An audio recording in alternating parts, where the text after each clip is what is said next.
Morning, everyone. Thanks for joining us. I'm really pleased to have Dr. Brent Roussin joining us today as well. Welcome, Brent, and thanks for all you're doing. Appreciate it. First off, I wanted to give a special mention to Lynette Siragusa, Manitoba's Chief Nursing Officer, on receiving the Strength in the Storm Award from her fellow nursing colleagues from across the country. It's called the Nursing the Future organization. Lynette was recognized for her leadership role on Manitoba's COVID-19 response team and her calm and reassuring presence for Manitobans and especially the healthcare system throughout this unprecedented time. Congratulations, Lynette. On behalf of all Manitobans, I also want to say thanks to you and all your colleagues in our hospitals, personal care homes, and in the community for the work that you do every single day to protect your fellow Manitobans. Your strength, dedication, compassion throughout this past year has been truly remarkable. Additionally, I would like to commend Manitoba's Vaccine Task Force for their incredible work to immunize all eligible personal care home residents throughout our province. That campaign, which was challenging and complex, to say the least, is now complete. And now I can say that some of our most vulnerable citizens, more than 8,000 seniors in all, have the fullest protection possible against this deadly virus. While I give you that positive news, I will, as I sometimes do, remind you that there is lots of hope for vaccine advancements, but they're not here yet. And we do still rank 57th in the world. And so I remind Manitobans we are not out of the woods yet. And that's why today we are announcing that we're moving forward with some changes, what we'll call a two-phased approach to our public health restrictions. These changes, once again, are cautious changes to ensure we continue to protect and safeguard Manitoba lives. Aujourd'hui, nous annonçons que nous procédons des changements supplémentaires à nos restrictions. Ces changements sont encore une fois des changements prudents pour nous assurer de continuer à protéger des vies au Manitoba. I said 3 weeks ago, and 3 weeks prior to that as well, if Manitobans remain cautious and if we continue to follow the fundamentals that have enabled us to bend that COVID curve down and keep it down, that we would be able to share some more good news and get back to doing some of the things that we love and seeing some of the people we have missed. Thanks to the caution and hard work of Manitobans, we've earned more good news, and we'll have the opportunity, I sincerely hope, and I know we all do, to earn such good days and good news days in the future as well. For that good news, I will now pass it over to Dr. Brent Roussin. Thank you, Brent, for being here, and thank you for the good news. Thank you, Mr. Premier, and good morning. Manitoba's case numbers and test positivity rates continue to trend in the right direction. That's why we're able to begin to look at other options to cautiously reopen services in Manitoba. Later this week, the following changes will be put into place for all health regions in Manitoba. These include changes to household and gathering sizes. Households can choose from one of the following options. They can continue to designate 2 visitors to their home. The restrictions that are currently in place, if that works for them, they can continue with that. Or households can designate a second household so that the 2 households can visit each other as long as everyone in those households has authorized those designated individuals to visit. Gathering limits at outdoor public or private place will increase to 10 people, including for outdoor non-organized sport or recreation activities. Capacity sizes at places of worship will increase to 25% capacity or 100 people, whichever is lower, with physical distancing measures and mask requirements. There's changes for businesses and restaurants. Any type of business will be able to operate with the exception of indoor theaters, indoor concert halls, casinos, and bingo halls. Capacity for retail stores, malls, personal services will increase to 50% capacity or 250 people, whichever is lower, with the other public health measures still in effect. Capacity for restaurants and licensed premises will increase to 50%, with the requirement for tables to sit only with household members, as well as other public health measures still in place.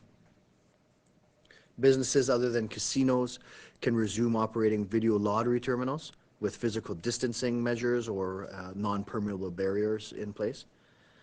Professional theater groups, dance companies, symphonies, and operas can resume rehearsals as long as they're not accessible to members of the public.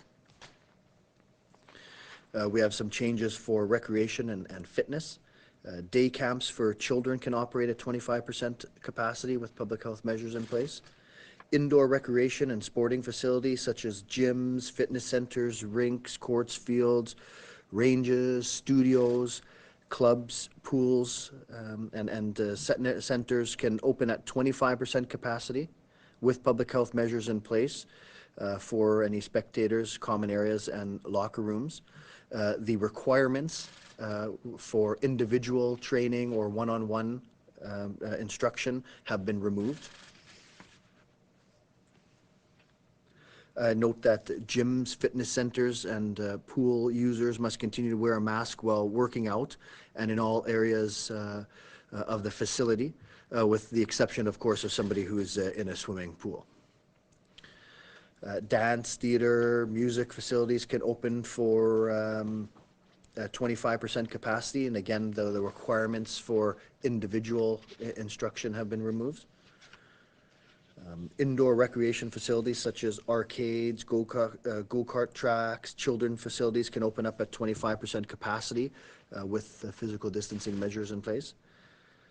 These orders will come into effect March 5th and will expire on March 25th.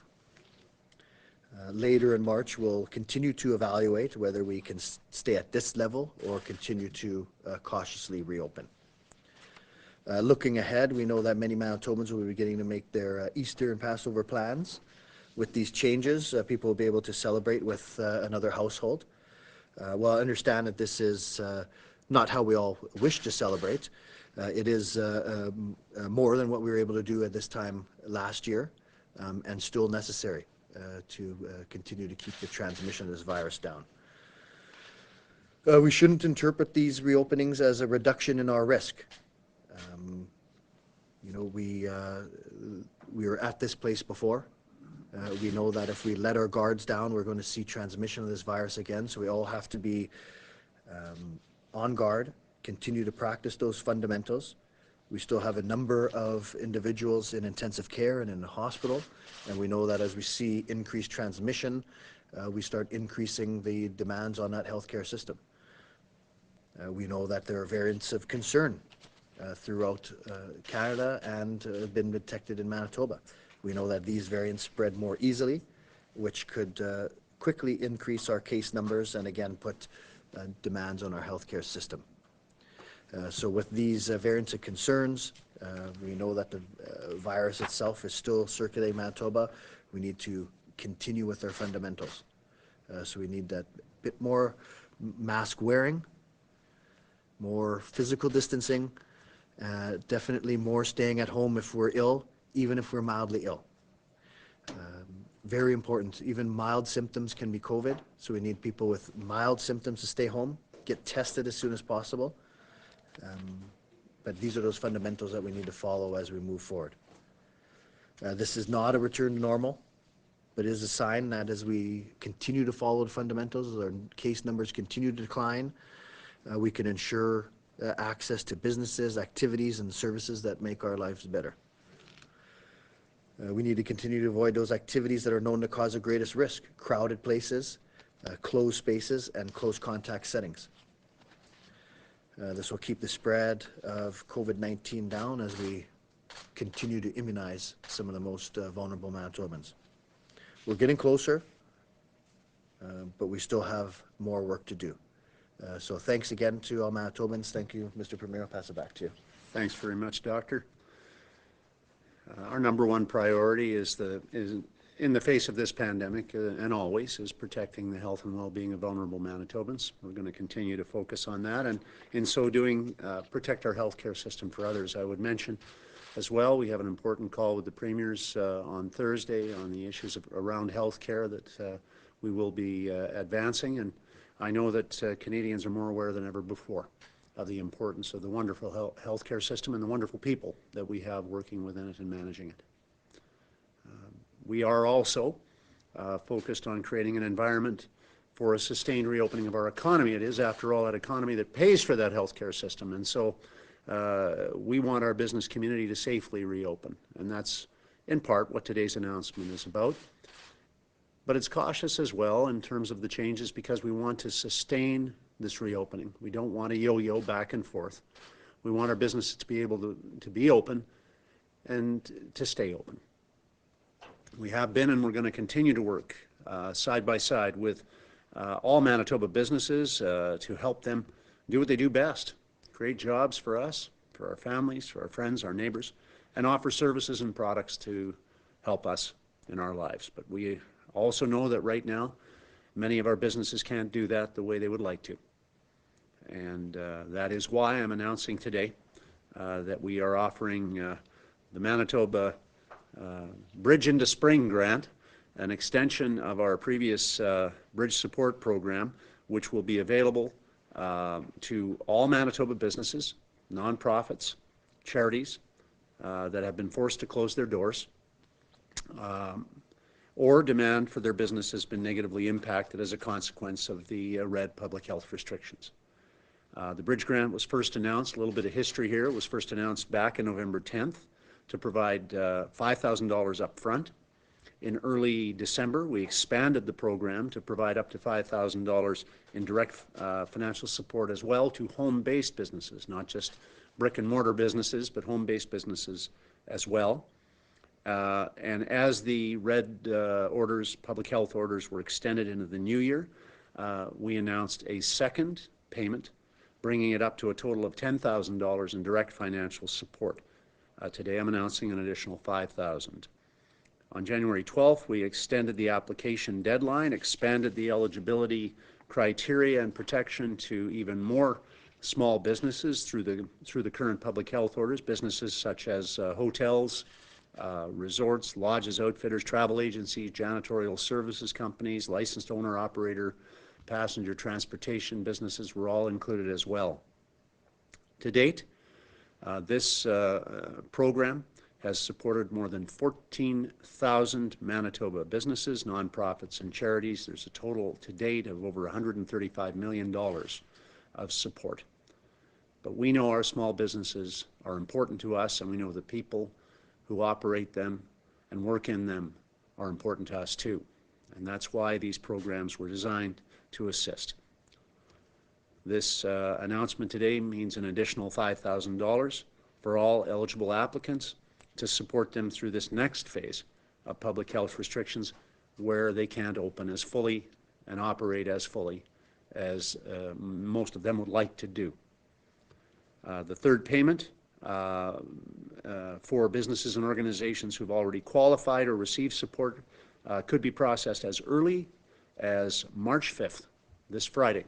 So I guess the old adage is I'm from the government and we're here to help, and we're proving that we are here to help as best we can in these difficult times for our small business community. We're advancing this support now to help build that bridge through these restrictions, and we're all hopeful that those restrictions can be loosened even further in the future, but it all depends on us. For a full list of criteria and to apply, please visit manitoba.ca/COVID-19, click on Programs, and then click on Manitoba Bridge Grant. Again, manitoba.ca/COVID-19, click on Programs, and then click on Manitoba Bridge Grant. Our government remains committed to delivering the right programs at the right time to help individual Manitobans and businesses through these challenging times. We continue to offer, and today we've expanded upon what were already the most generous supports in this country Our programs are broad-based, they are easily accessible, and they provide direct financial support where and when it's needed. It's important to understand that the heavy lifting we did as a government to get out of the billion-dollar deficit situation we inherited and move to balance set the stage for us to be able to offer programs such as these, programs that can help through these times of need. Getting ready was hard work, but we did that work as a government, and Manitobans supported us in doing it, and now it's going to pay off in helping our business community and us as individuals weather the storm that COVID has provided us with. At every step of the way, we've endeavored to reach out directly to Manitobans to ask for your views, to get your input, to get your feedback, and determine what your priorities are on a variety of measures, not just during COVID, but before. But I wanted to say a special thank you to Manitobans for their input over the weekend. This is helpful to Dr. Roussin, to his officials, to our government, as we make decisions. And approximately 25,000 Manitobans participated and gave us input since February 25th on a variety of the measures that were talked about and proposed last week. Understandably, some of you said you're going too fast, and some of you said you're not going fast enough. And to all Manitobans, you know, I know we can't please all of you. That'd be the surest way to fail, my dad used to say. But the fact of the matter is we are going to continue to proceed, and we are going to continue to proceed with caution, because it's sustaining this progress that we're all after. While Manitoba COVID cases continue to trend in the right direction, thanks to the choices Manitobans are making, I have to remind Manitobans again that we're not out of the woods yet, and we have to stay on guard. Winter's still here. It doesn't seem like it today. It's a nice change in the weather, but the variants of concern are still a concern to us, as they are across the country and around the world. And the vaccines, in large part, are not here yet. Only 2.8% of Manitobans aged 18 and over have been fully vaccinated, so there's lots more work to do. The level of caution remains and must remain high. Remember, when you get together inside, you're giving COVID a chance to have a comeback. Stick to the fundamentals, limit your risks, avoid the 3 C's, close contact settings, crowded spaces and crowded places and closed spaces. Say that fast 3 times. So remember also to do the fundamentals. Wash your hands. Stay home when you or any member of your family is sick. Wear a mask, limit your close contacts, and stay positive. You know, hope is in the air, so embrace it. Spring is coming. The vaccines are going to be here. There's lots of reasons for optimism. Just remember to keep playing defense.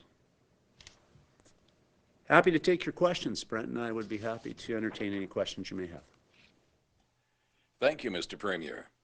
A reminder to our reporters on the line, you will have 1 preliminary and 1 follow-up question. Up first this morning from the Winnipeg Sun, Glenn. Glenn Dawkins from the Winnipeg Sun. First, Mr. Premier, first thing for whichever one of you wants to deal with this, you've opened the household, or to having additional household, or 1 additional household over 2 year. Was there consideration of, with the expansion and the limits on restaurants, to doing a similar thing with the restaurants, as in allowing more than just a single household to be able to be in a restaurant? You know, we certainly look at a number of issues similar to that. We know that the restaurant, just sitting at a table, prolonged indoor periods of time is an increased risk. We knew that if we open up to include your designated household or designated members, then all possible ways of ensuring that that's enforced is gone. There would be no way for restaurants to know whether somebody was actually in another designated household. There would be no way that could avoid multiple households at the same table. So at this point right now, it's not the risk that we want to take. We know that that's challenging. We know it's challenging on restaurants. We know that Manitobans want to get out with other people at these restaurants. We just can't have people from different households, multiple households, sitting at the same table for prolonged periods of time indoors right now. So for now, we're keeping that limit. Question for the Premier. The Bridge Grant program, or at least we've heard from business owners that there were problems with the program. I spoke with a business owner on the weekend who received 2 of the $5,000 checks only to have it turned around, and she had received it from the wrong part of the program, and she was requested that she send the money back. Are you confident that I don't want to call them bugs, but that any problems with the program have been worked out? Well, first of all, I'm confident that we've done our best to get the money out the door to businesses who need it. But with any program, there are going to be potential confusing aspects to it. That's for sure. So I'd be encouraging the business owner to make sure that they've made an inquiry to determine the rationale for the change. I think that'd be a smart thing to do.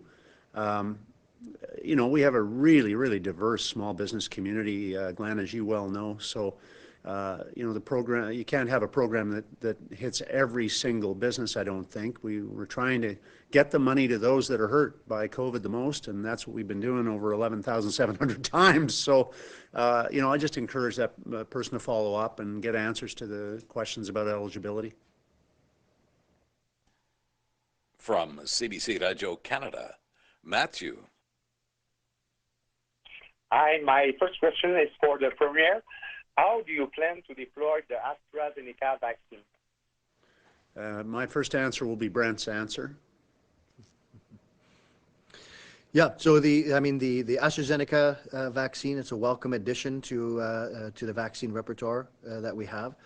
You know, our goals is to protect as many Manitobans as quickly as possible, and right now the rate limiting step there is just access to vaccine doses.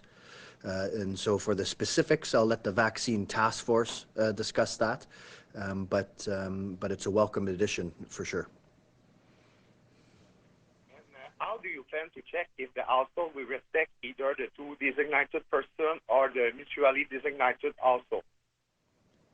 We'll continue with the enforcement team that has been working hard to make sure that we're sending the message out loud and clear that these are health orders that need to be followed, and that enforcement will be a part, along with, of course, the ongoing education and information that we have really focused on getting out to people to ensure that all of us are doing our part to keep each other safe.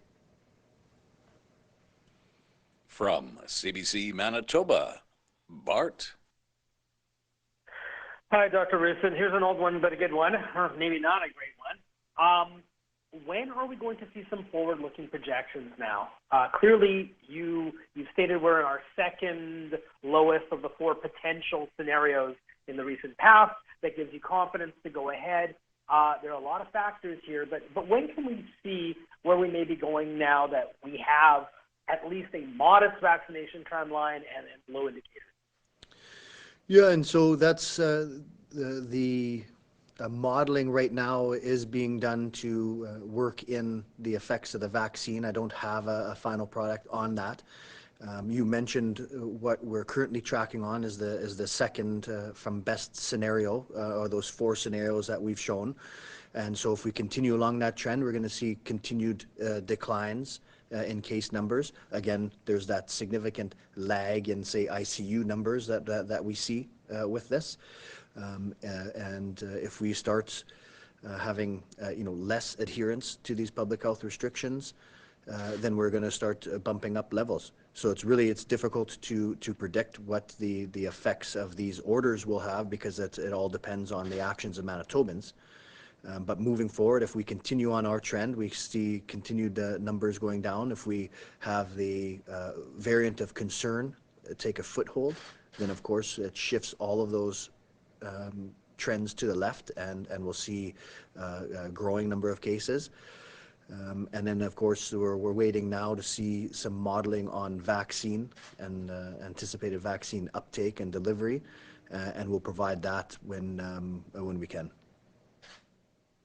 Thank you for that.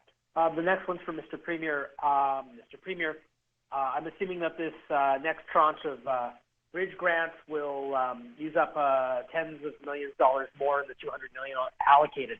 If there's any money left in that $200 million, what sort of sector-specific support would the province contemplate? Well, the hardest hit, we're going to be, we anticipate over $215 million of total payments under the bridge grant alone. That leaves out the earlier programs, Bartley you're familiar with, of course. You know, the initial GAP program was, I think, approximately $50 million as well. We also had programs to encourage reemployment of people in the spring for summer students especially that were very successful. The uptake was good. We had a wage support program, we had a program to help people get off CERB that helped literally hundreds of Manitobans get back to work. And so adding these all up is why I assert that we have, per capita, we have the greatest investment in Canada in supporting our industries and our individual small businesses. But I wouldn't take anything off the table. We have another $50 million that we're looking to allocate. We've allocated some already to the restaurant industry for some specific support programs. We're looking at the hotel industry as well for some additional supports. And beyond that, we're always cognizant of the need to help people bridge through this program, as the program is named.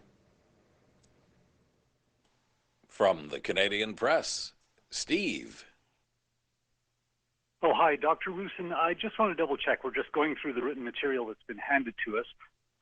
Are fitness classes allowed to resume at 25%? That's correct, yes. So we removed the requirement for individual fitness or one-on-one instruction from that whole group of, indoor recreation.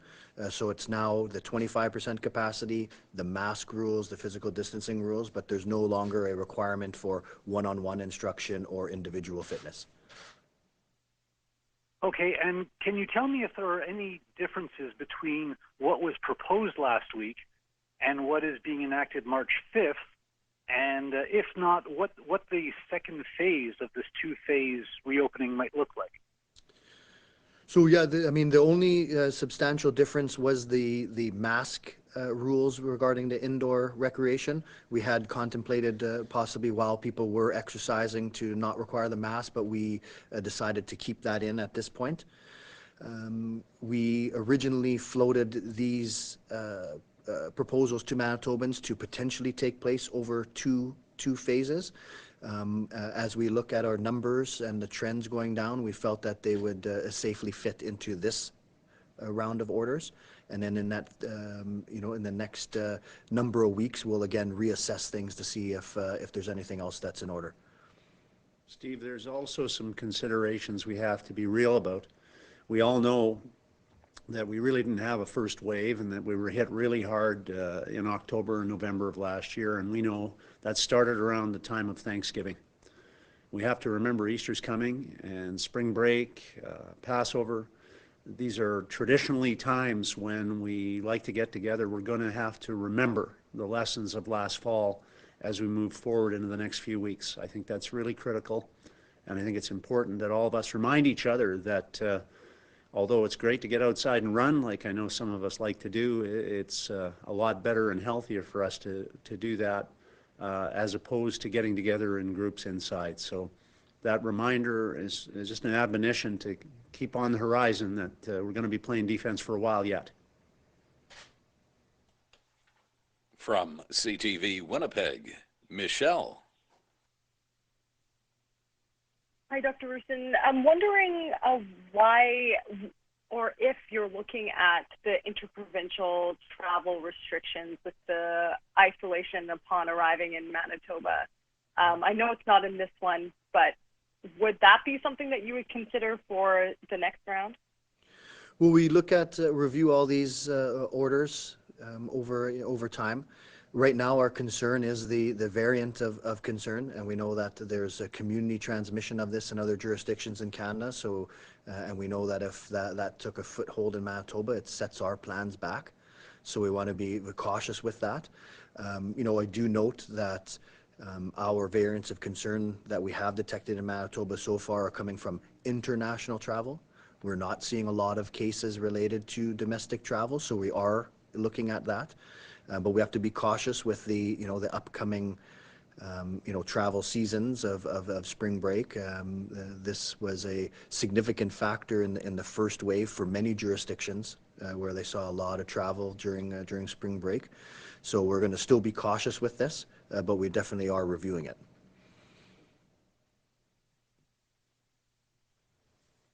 Thank you for that. And then, sorry. Is there anything that could potentially come forward if we do get community transmission? You said yesterday community transmission was fairly low in the province. You say you don't want to yo-yo, but how probable is that if we could do that, go back? Well, certainly the risk is there. The fundamentals are there for a reason. The public health restrictions are there for a reason. If we go back to interacting like we were in October and November and December, we're going to see those numbers again.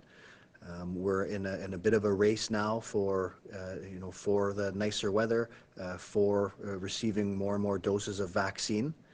But right now, we're still at a risky spot that if we let our guards down, we can get back to that widespread community transmission, and we'll have to consider what to do at that point if we were seeing a lot of strain on our healthcare system. From City News, Mike.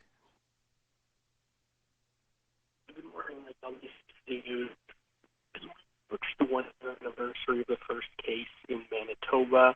We just hit over 1,000 tickets sold out and over $1 million in tickets.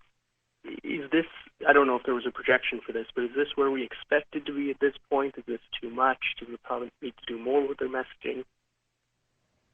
I missed the first part of your question, Mike, and I hope I'm going to answer what you asked. I think you asked about enforcement, and we're referring to the number of fines levied. The fines levied have gone down this week. They went down a little bit last week. The trend is down a bit. And I like to take that as a message that Manitobans are doing the right thing and listening to Dr. Roussin and I and others about following the health orders. We continue to bolster our messaging on the education side because we prefer to prevent violation of health orders rather than find someone who's doing it, because of course when they're doing it, they're exposing other people and themselves to risk. And so we're going to continue on that two-pronged strategy going forward. I think we should remember these good news announcements of the last few weeks were earned by Manitobans by doing the right thing. Earlier question asked what happens if we don't do them anymore, if we don't follow the health orders. What will happen is we'll all get punished. Frankly, it's pretty simple example to do the right thing, and then we can all get through this thing together. And that's what we've been saying from the get-go. Thanks for that. For my follow-up, are businesses that are struck with $5,000 fines for breaking rules and restrictions, are they void for applying for the bridge grant at all, or does that not come into effect? No, they'll end up being dead even. From CHVN, Taylor. Hi, good morning. Earlier there was concern about the spread of COVID when it comes to droplets for things like singing or playing instruments. For parents, can you explain the potential risk and how music lessons or band class could work? Yeah, and so the predominant method of transmission of this virus is through droplet spread. So these are larger droplets that tend to go to the floor quickly. This is where we get that 2-meter separation from. But it's not black and white. There's a continuum. There is some aerosol generation, and there's some studies showing that in certain circumstances we can have aerosolization of this virus where it's suspended more in the air and could be transmitted a bit wider than that, say 2 meters that we all rely on. And so we have medical procedures that generate aerosols, and so we have precautions when those take place. And then there's other circumstances where there is singing or wind instruments that is thought to potentially increase that risk. So I think we have to balance the benefit of getting back to these things with protecting against widespread transmission. So again, capacity limits, distancing, looking at specific practices can sometimes reduce that risk. But overall, we do see transmission in those circumstances, so we have to be really cautious moving forward. And when can people expect to have a somewhat normal worship space community again? So with bringing things back like singing during the service or having non-regular religious classes? It's going to depend on a lot of things. There are a lot of variables there. It's going to depend on our vaccine uptake. If as we get more and more vaccine, if we get a high proportion of Manitobans taking us up on that vaccine, we'll be able to get back to a lot of things we want to do. We'll just have to see how the fundamentals are followed, what the transmission is like. So I can't answer specifically to that. There's a lot of variables, how well we follow now, and also the overall vaccine uptake.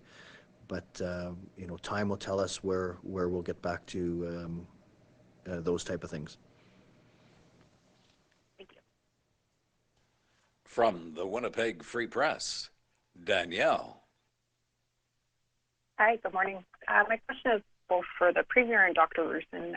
With the restrictions again being lifted and our COVID cases at low levels, what would be your preferred course of action if we see a large outbreak or pockets of increased community transmission?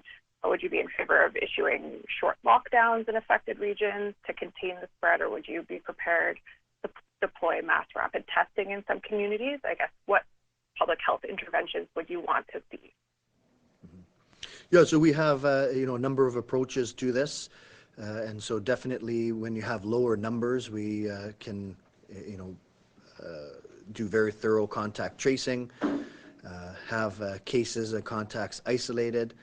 We're watching transmission quite closely. So there's a number of options, and it depends. If we start seeing many clusters linked to certain sectors, then we might have to dial back things on specific sectors. And so, we want to be able to, again, get back to a very targeted approach rather than the widespread restrictions that we required when we had widespread community transmission. We would much like to get to a position where we could target interventions. That could include testing. It could include sector-specific restrictions if necessary. Okay, thank you. And my second question is for the Premier.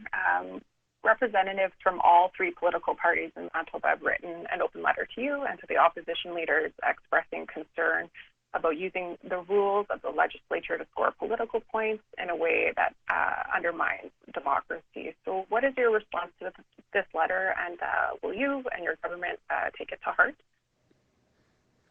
Well, we've always said we'd be ready to sit down with the opposition parties and make the rules work better for people, and we'll continue to take that position. They haven't taken us up on the offer.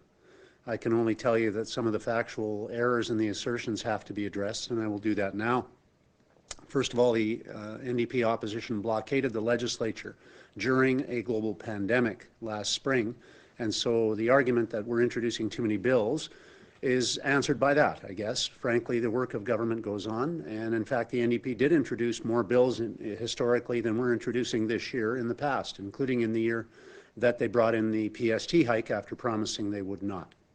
So on the second issue, in terms of availability of the bills, which is a concern for transparency, on December 3rd of last year, our government asked for unanimous consent so that we could distribute the bills over the winter so that everyone could have a read, including all Manitobans. And that was refused by the opposition as well. So we're doing our best to catch up as a result of the NDP blockade of last year, to be transparent in terms of getting the text of the bills out to people. And I would say, I'm calling back the legislature to begin tomorrow, which is 5 weeks earlier than the NDP, when they were in government, called the legislature back, because we are a hardworking government and we are going to have more time to deal with these bills. That, after all, is what elected members of our legislature are paid to do. And so we're coming back earlier. We've tried to get the bills out earlier. We tried to introduce them earlier, and we've been rebuffed all the way. We're ready to play nice, but we're also the elected government of Manitoba, so I would encourage the opposition not to try to pretend that they are the government of Manitoba. They are not. From Global News, Joe. Hi there, Dr. Roussin. There are some people out there wondering when in-person meetings can resume, such as board of directors type meetings or annual conferences, those type of things. So it's, again, the timing of these things are going to depend on a number of variables. It's going to depend on the dynamics of transmission that we're seeing. It's going to depend on vaccine uptake. So it's hard to speculate now on when something will be returning. We're going to take that cautious approach and try to move forward, continually moving forward, but cautiously. And for the time being, prolonged indoor contact should be reduced as much as feasible.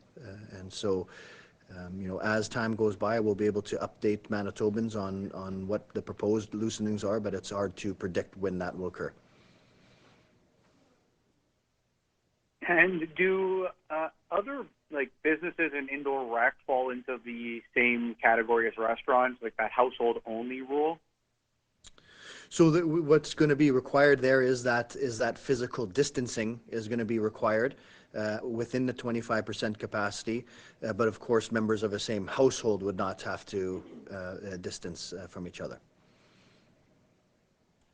From the Brandon Sun, Colin. Morning. Mr. Premier, last week the president of the Brandon Chamber of Commerce was very critical of your government's handling of the pandemic, saying that slow approach to reopening has been disrespectful given how well Westman has done for cases. He said that the one-size-fits-all approach to the Manitoba Bridge Grant wasn't suitable for some businesses who are facing more losses than $5,000 per payment will handle. And he also said that you have ignored the needs of Westman in recent years. I was wondering how you felt you've done managing the pandemic with respect to Western Manitoba.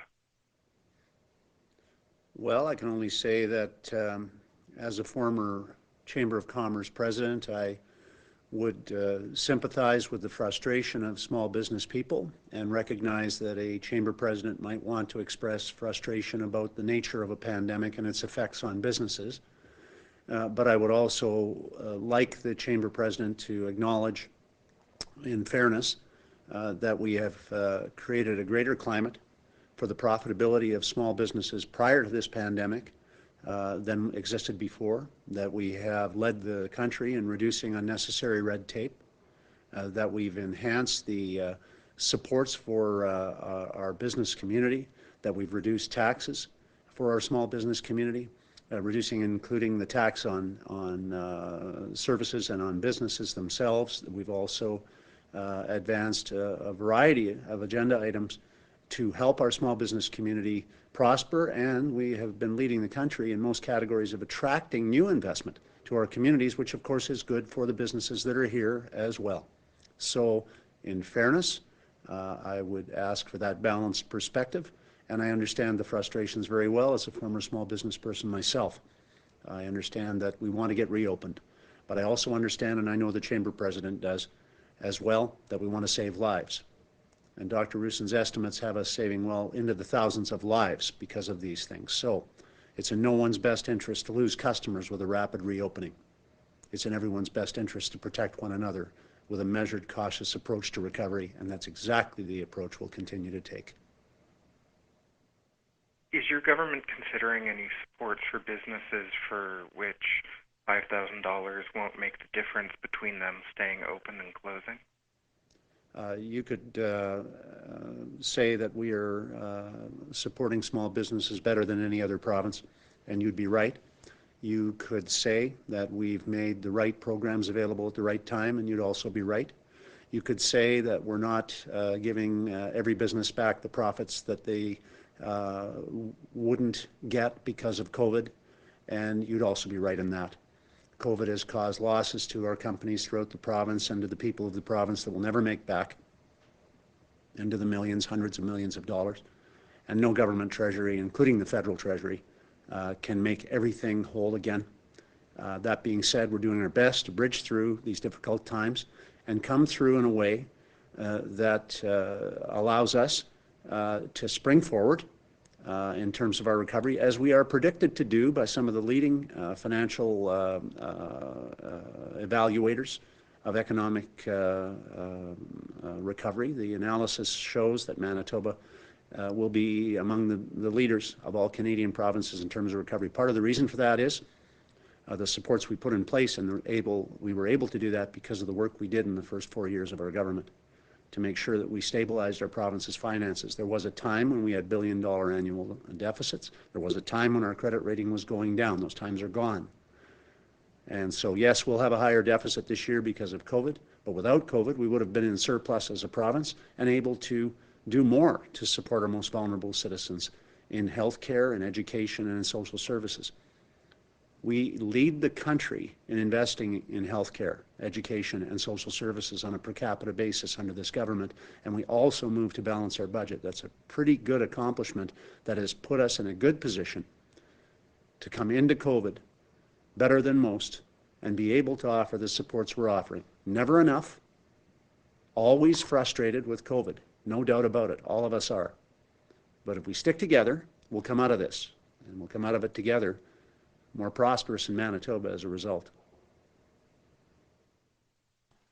Our final reporter this morning, Mr. Premier, from CBC National News, Cameron. Hi, Cam McIntosh with CBC National. Dr. Roussin, just I'm hoping you can clarify something, and I apologize, I haven't seen the actual lettering of the actual rules just going off the press release here. When talking about outdoor gatherings going up to 10, it mentions for non-organized sport and recreation activities.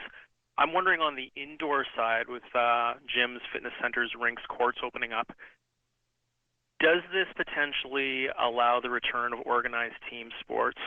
For example, can a spring hockey league get going if they're playing in an otherwise empty rink? Yeah, so the intent right now is going to be to try to get teams back to practices, to drills. As far as games with multiple teams, we're not quite there yet, but that's where we're heading. And so this does get, hopefully that process moving forward to get, especially the youngsters back on with teams, drills, and practices. As far as organized teams activities and league play, that's something we're going to continue to look at. Okay, and just on, I guess, kind of the semantics of how we're labeling everything here, does Manitoba stay at critical red with these restrictions being lifted or relaxed, or why don't we move to orange now? So right now we're still at a critical point in our pandemic response. So we've seen certainly numbers trending in the right direction. We still have some demands on our healthcare system. We are being faced with some risk with the variants of concern.